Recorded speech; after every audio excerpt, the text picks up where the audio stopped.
Est-ce que ça t'est déjà arrivé de trop en faire, ou pas assez, de dire quelque chose, puis de le regretter, ou au contraire de te taire alors que tu aurais voulu poser une limite, ou simplement dire ce que tu ressentais vraiment? On croit souvent qu'il faut choisir entre s'affirmer ou s'effacer. Mais il existe d'autres façons de se positionner, des postures qu'on peut incarner et surtout ajuster. En réalité, il y en a 4 que je travaille souvent avec les personnes que j'accompagne en coaching.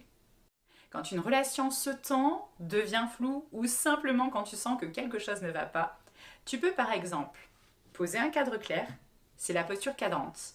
Elle permet de remettre des repères, de poser des limites et de sécuriser. Elle est utile quand il y a du flou ou trop d'ambiguïté. Écouter vraiment sans chercher à corriger ou à conseiller, c'est la posture soutenante. Elle est précieuse quand l'autre doute ou traverse un moment difficile et fait preuve de vulnérabilité. Il y a aussi la posture challengeante, celle qui pousse, qui stimule, qui invite à sortir d'un schéma trop confortable. Elle demande du lien et beaucoup de justesse. Refléter ce que tu perçois, c'est la posture miroir. Elle met en lumière des choses que l'autre ne voit pas toujours. C'est souvent la plus fine, la plus délicate à utiliser, mais parfois la plus révélatrice. Ces postures, ce ne sont pas des rôles à jouer. Ce sont des manières d'habiter sa place dans la relation, sans dominer ni s'effacer.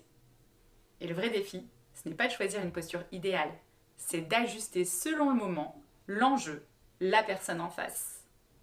Depuis plusieurs années, j'aide des personnes à trouver cet équilibre. S'affirmer sans écraser, écouter sans s'oublier et mettre des limites sans se justifier et sans culpabiliser.